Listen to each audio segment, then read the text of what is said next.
Hi, I'm Dallas Kirill, and welcome to Inside Creative Lives. Today, I'll be talking to Kejina Robinson Rose of BLK Rose Candles. We'll take a peek inside her workshop here in Edmonton, Alberta, and learn a bit about her creative process. Hello, welcome to my studio. My name is Kejina Robinson Rose, and I am the owner, founder of BLK Rose Candle. BLK Rose Candle is all about inspiring through scent and story. So we create handcrafted 100% soy candles, and we try to tell a story about inspirational and iconic Black women through those candles. We currently have our collection based around 6 amazing Black women: Angela Davis, Toni Morrison, Nina Simone, Violet King Henry, Ida B. Wells, and Josephine Baker. I went to school for commerce. I'm not that great at science, so I like math. I'm gonna get a commerce degree. Never did I think I would end up running a business. Well, actually, maybe that's a lie. When you tell yourself, I think probably deep down I did see myself running something. I think that's part of my nature. There was a show that a horrible person was involved in called The Apprentice back in the day.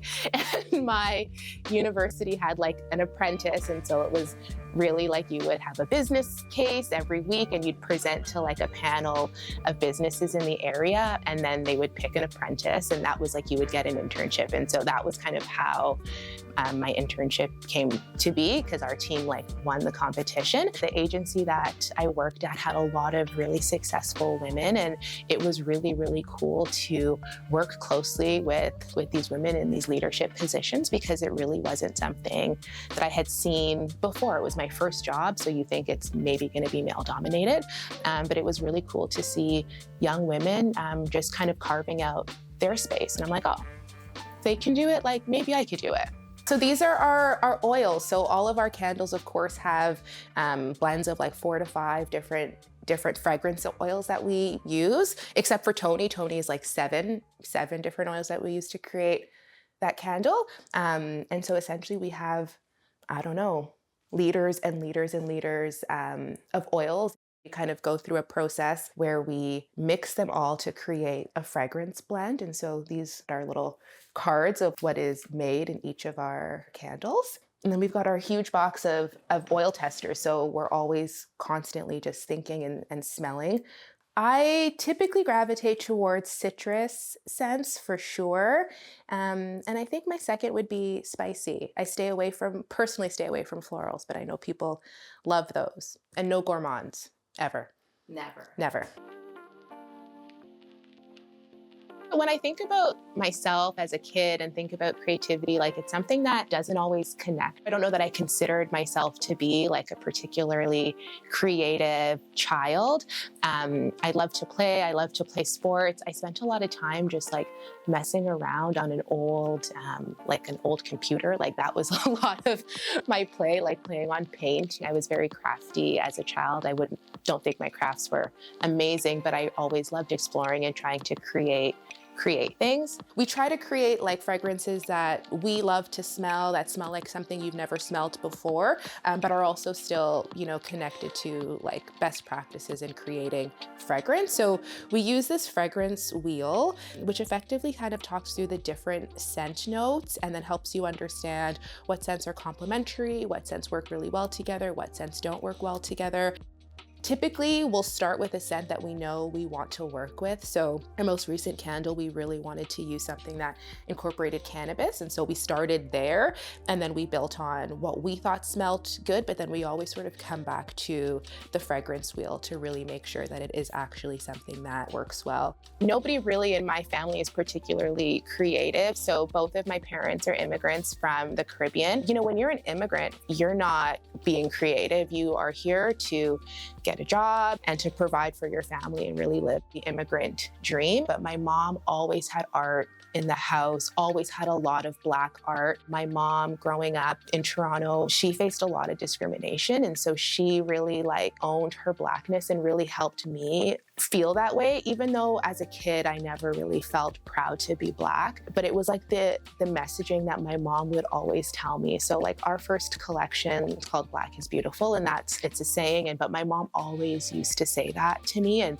even though it's something that I didn't necessarily believe, I thought it was really important that I brought that into the candles, because really, like, we all need that reminder. And so I think for my mom, she was always just, bringing us to cultural experiences, like helping us learn about people. Like, my mom had all Toni Morrison books on her shelf. Like, many of my first Toni Morrison books are from my mom. Her name is still in them. And so I think my mom really just encouraged me to like love who I am. My mom was a single working mother, and seeing her just like work really hard to provide for myself and my sister, that was really what I think modeled me thinking that I could do this. So we're essentially going to make an oil blend. So when we pour our wax, we effectively like create the fragrance like ready to go to make a certain amount of candles based on the wax. So we're going to be measuring out the waxes that we're going to use to make a candle. It's kind of like pre-batching a cocktail. That's how I think about that, if people pre-batch cocktails. So we have like a formula that we've created, and effectively we pour, and it needs to be pretty precise. So we add it to our jar.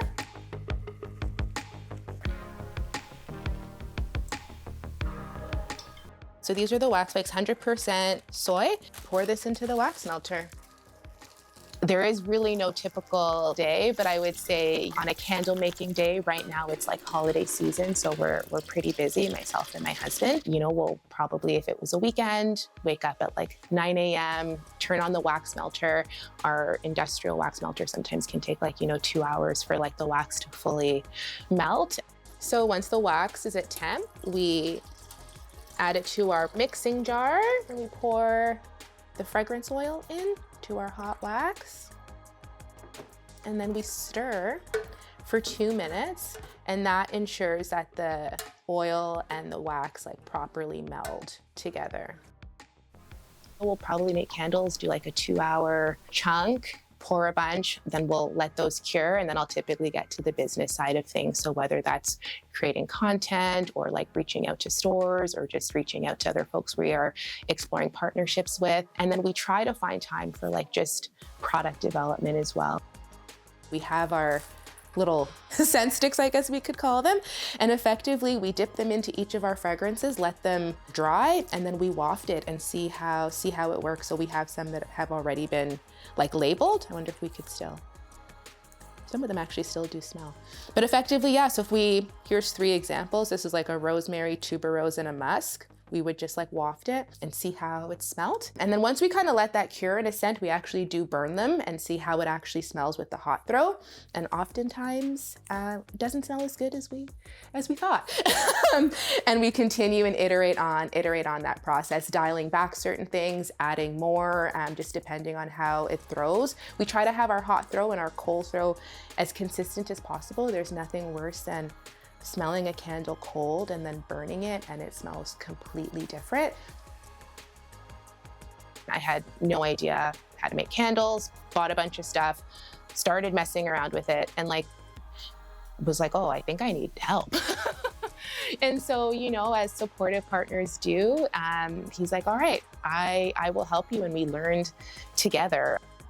So I initially was all wrong and bought all of the wrong oils to start. I bought a bunch of essential oils, which burn completely different. Some of the oils we use are specific for candles, and then some of the fragrance oils that we use are also used in perfuming. So really trying to use elevated products. The biggest thing is wanting to make sure that the oils are from North America and that they're phthalate free and paraben free, so that we know that we're providing a non-toxic candle for folks who are burning this in their homes. That's really important to us. When I'm feeling like down, my favorite thing is just like literally hang out as a family. I think that kind of refills my cup, those moments where it's like no activities, we're just sitting here and enjoying each other's company. I get a lot of inspiration through like music and storytelling and reading. When I think about it in the context of like Black Rose, like it's all about trying to tell stories. And so for me, there's so much storytelling in music. There's so much storytelling in books. You learn about perspectives, you learn about times in history or, in the future. And like, I think for me, it's like just kind of escaping into that and then seeing what inspiration comes. Also when the opportunity arises, like inspiration through travel, seeing different architecture, like hearing the stories of cities and like learning how that might influence a future scent or introduce us to a person we had never heard about or an amazing woman that I want to learn more about. I really love reading stories about racialized folks or marginalized folks because I think that those are the stories that we often don't gravitate towards. And I think those are the stories worth telling and worth reading. The idea for Black Rose came up in 2020 when we know like that was just a really difficult time to like be a Black person in this world. And I remember like calling my friend being like, oh my God, like the world literally just hates us. Like that was truly how I felt. And so for me, it was like, I don't want to feel like that. If I feel like that, many people feel like that. So I want to create this thing that is like celebrating all of the amazing things that it is to be Black, because like the world will tell you like that you are trash. The world will tell you that you don't matter. And so we do matter. And so I want to create these scents that will inspire people to know that we matter and to learn more about some of these women whose stories have like not been shared. This is our little candle curing station. It's effectively baking trays. And so once we pour the candles, we let them cure for about 2 weeks. And then once they've cured, we take them off our little shelves here, which I won't do because it's actually very heavy. Each of these candles is like a pound.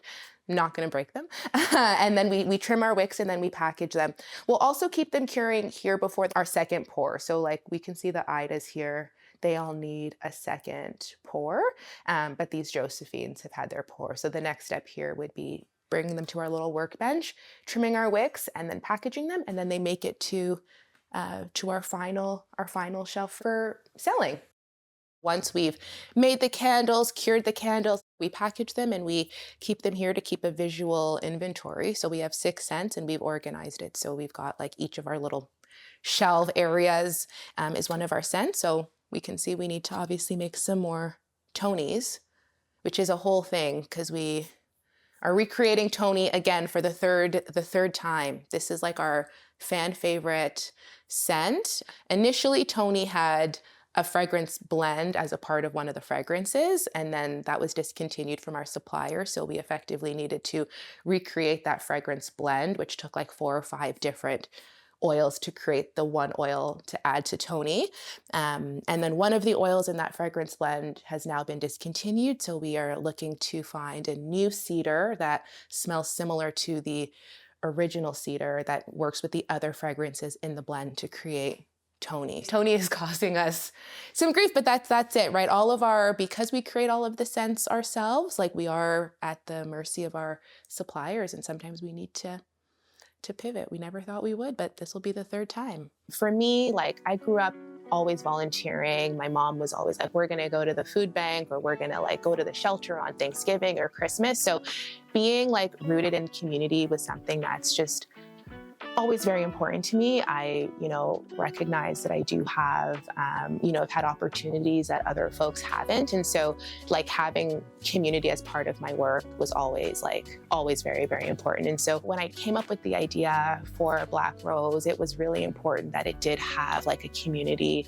aspect. And so not only do I try to tell stories of amazing Black women, but it's really important that I give back to the community as well. And so we give 15% of our profits to BIPOC-led and serving organizations. I think because I still work in addition to making candles, like candles wasn't necessarily like, oh, I just want to like get rich by making candles. It's like, I want to tell stories. I want to celebrate these voices. And I truly think that when we think about the future and the world we want to create, like we can only do that when we're all looking out for each other. We can only do that by, supporting equity deserving groups. And so for me, like if I have this opportunity to make these candles and sell these candles, then it's my responsibility to help other communities and to help other organizations lift up people. The big dream for Black Rose, expanding our signature collection to include a few more scents, and then moving into candle adjacent products. Things like room sprays and diffusers to kind of bring that same experience of scent and fragrance to folks who might not resonate with the candle.